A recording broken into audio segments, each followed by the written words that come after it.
So, good afternoon. I got a replacement here for my two hoses which connect to the injector ports for our idle speed vacuum, and I bought them from Mercedes-Benz. You can see this here.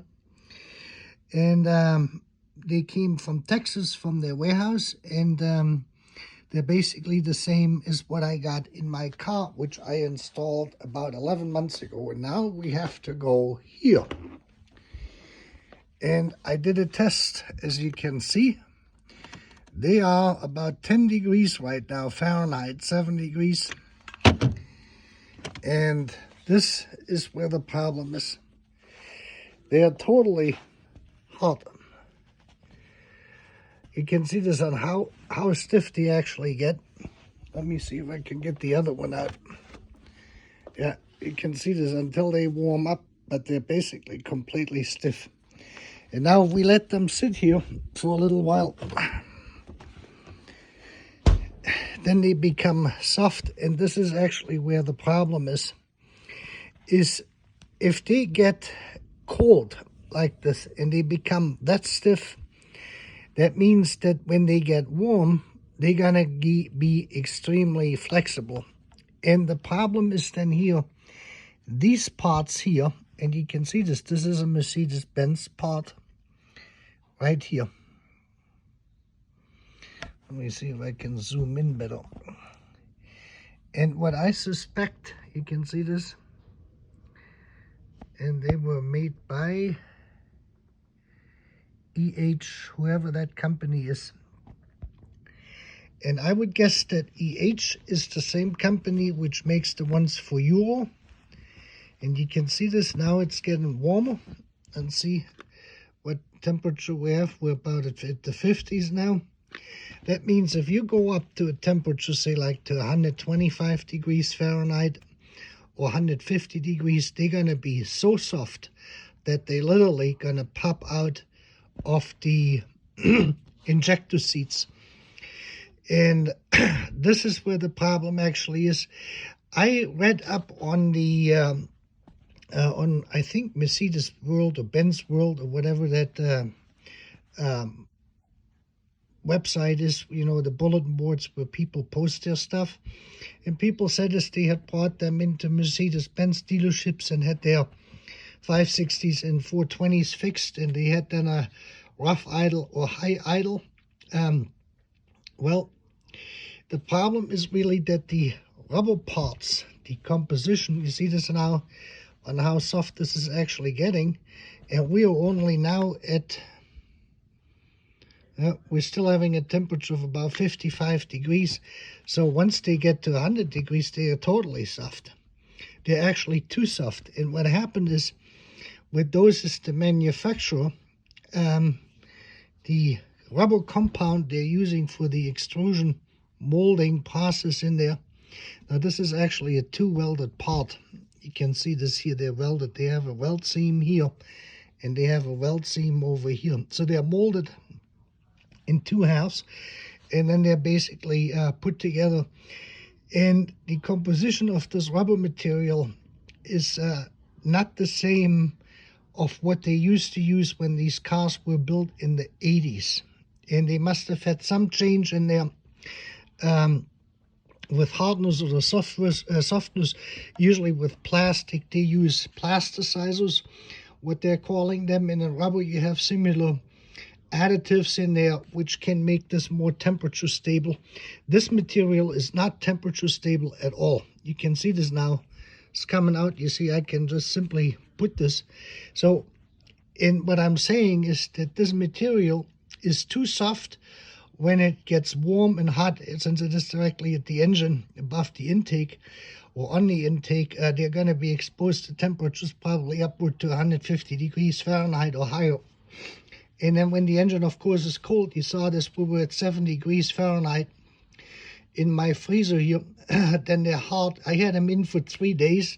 And this morning when I first took them out, they were about at 0 degrees Fahrenheit. And they were so hot that you couldn't bend anything.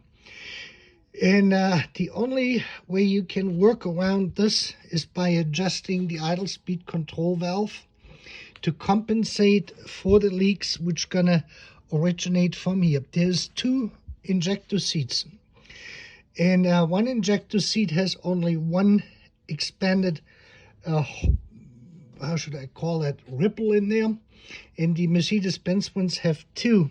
Make sure that you get them down as far enough as you can, because what will happen is, especially on they're basically in the car like this here, 1, 2, 3, 4, 5, 6, let me show you, 1, 2, 3, 4, 5, 6, 7, 8. 7 is the one which usually leaks because it attaches to the other hose here, and that hose puts a light pressure on it, and when that gets warm, that pressure actually moves that on that injector seat, and it's starting to leak here. So when your engine is warm and you're pushing this just a little bit back, and you can hear a leak here or air bypassing here, then you know that is the actual problem you got with the increased idle. And besides of valve problems, if you don't have valve problems and you can hear air bypassing here, and you get 100 to 200 or so, 250 RPM more than what you normally would, then this is the culprit. Even the Mercedes-Benz parts, the official parts, because this rubber is not correct for the application of what they're using. And if Mercedes-Benz is watching, to my friends there, to my ex-co-workers, is you guys may want to talk to EH and see if they can adjust their rubber compound mixture when they're extruding this out, and see if that can be more temperature stable. It has no temperature stability, this part, basically, until such time arrives that we get actually the correct parts again with temperature stable rubber. You will have to adjust your idle speed control valve as I showed in the other videos, and that basically gives the control unit more room or more leverage to actually compensate for these little air leaks which starting to creep in here and here. These 2 ports here, because of the pressure points here, they will then be able to control it correctly, like what I did on mine. I have all Mercedes-Benz parts in here, and I bought a second set and 8 more holders and seals just to verify this, that my theory was correct. This is what I had suspected, that the rubber was not temperature stable. And well, there's not much we can do. The workaround again is adjusting the idle speed control valve to a closing current of 1.1 to 1.2 amps. That will basically fix the issue here.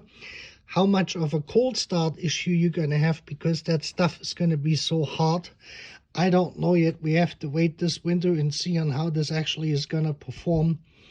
And sometimes you just have to do these kind of tests.